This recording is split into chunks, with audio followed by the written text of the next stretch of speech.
Peace. What is up, everyone? I am OnenO. Thank you once again for watching the video. And listen, today I have a really interesting subject. I'm out here in Crystal River, Colorado. You're looking at the Rocky Mountains way up there. That's Aspen. And okay, so check it out.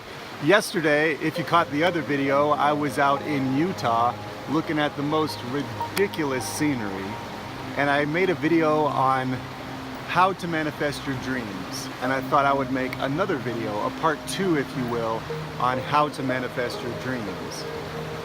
So first thing is I want to talk about your mind, your brain specifically. The organ known as your brain, which is inside your skull. Your brain is nothing more than a thought perceiver.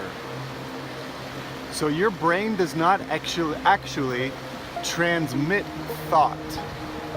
Your brain only receives thought. Your brain is not a transmitter of thought. All it does is open itself constantly to the infinite ocean of thought that you are moving through. And your brain does nothing but choose which thoughts it wants to hold on to and which thoughts it will let pass by. That's the whole purpose of what your brain is doing when it comes to thought. And then your heart is the only organ in your body that is a transmitter when it comes to transmitting out to the universe.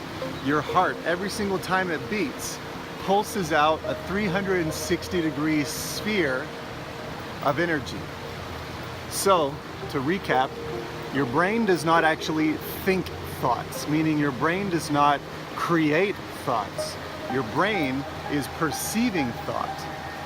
And then your brain's only job is to choose which thought it wants to hold on to, and then it pulls that deep within the heart center, which programs your vibration, which goes out into the universe. So then, your heart is really the point of focus when it comes to how to manifest your dreams. You might notice some people out in the world, they've learned how to talk as if their dreams are a reality, but when you look at them as a being, as an energy, and in the phase of life that they may be displaying, you can see very clearly that they have not brought harmony and balance between the thoughts and the feelings, which is the important piece to this whole dynamic. Are the thoughts that you choose to keep in your mind reinforcing a positive feeling and a feeling of excitement when it comes to your goals? Or are you using your mind to find all the worry thoughts and the fear thoughts, and are you holding on to those and actually creating these feelings of stress and the feelings of lack? And then the irony with how conniving our ego mind really is, or I should say the ego brain, because your mind is not the ego, but your ego brain is so conniving that sometimes it will convince you that you are exactly where you want to be, even though you're not. And why does it do that? I'm not really sure. I mean, our brains, our ego brains, are very used to following the same patterns. And so if you fall into habits, or whatever you do in your daily activities, that's considered a habit. Anything that you do every single day, that's considered a habit. When you choose to do something consciously, you bring a certain amount of awareness to it. So there's no such thing as a conscious habit, because conscious means that you are choosing. So, and a habit is something that is unconscious. That's what I was trying to say a moment ago. A habit can be considered something you no longer have to even think about. It just happens all the time. And so you have to check yourself, and you have to check with your own habits. Are the habits that I have active in my life serving me and my greatest purpose? Or are they diminishing me and keeping me away from my greatest purpose? And only you will be able to decide. Remember, the answers for all of your questions will always be within you. someone like myself who loves to make videos for you to help you along your path, I will never be able to give you the answers that you're looking for. I will only be able to point you towards yourself, because you are the infinite universe condensed into one body, which means that you are infinite knowledge, infinite wisdom, infinite creativity, infinite joy, health, wealth, abundance. When you remember this, you can start to pull from this place and manifest your world from this place. Okay, so for part 2 on how to manifest your dreams, I'll recap with this. In part 1, I talked about how it is about visualizing, creating a clear dream that you want to manifest in the real world. And then let go of that visualization, let go of it, and just believe in your heart that it will happen, and allow the universe to create the path to connect to you from where you are to where you want to be. So the second half of this, the part 2 of this then, is choose your thoughts wisely. Choose the thoughts that are going through your mind. Choose the ones to hold on to wisely.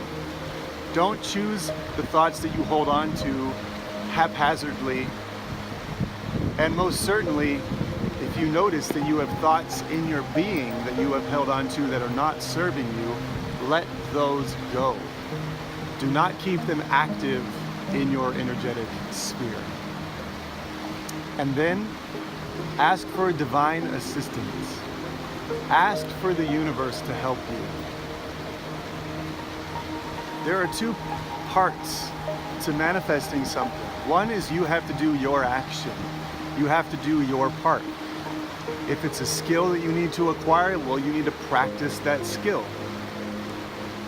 But then there's something else. There's another yin-yang part to the equation, which is no matter how much skill you practice, sometimes there are what you would call opportunities in the world that need to come your way.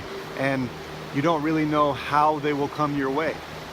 And that's where you ask the universe for divine assistance. Anything that you cannot do right now to make your dream come about, ask that the universe fulfill that part of your dream. Ask that God, source, creator, your higher self, whatever you want to call it, ask that part of divinity to work through you and to help you manifest your dream and goal that is larger than what your one physical body can do.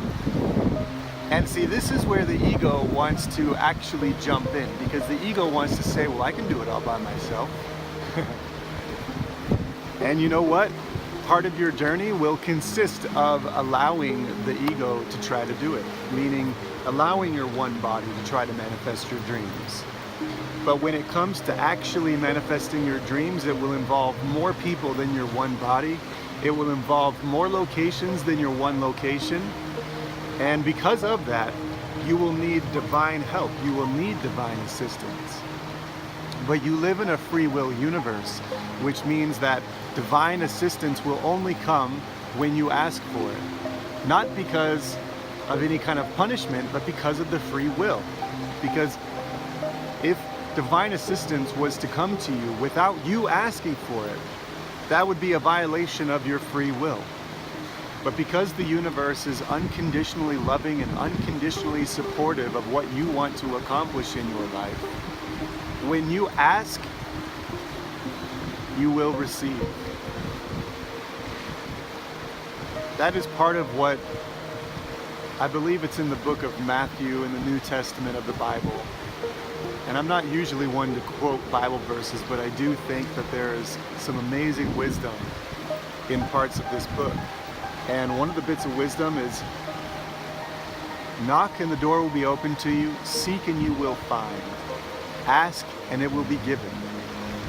What does that mean? On the surface level, you can see that if you knock, a door will be open. If you seek, you will find, and if you ask, you will receive. But let's focus on the initiation of this part. It's the fact that you are asking the fact that you are seeking, and the fact that you are putting forth the intention, that's your free will. And as soon as you put that forth, that's when the whole universe can conspire to help you, conspire in your favor.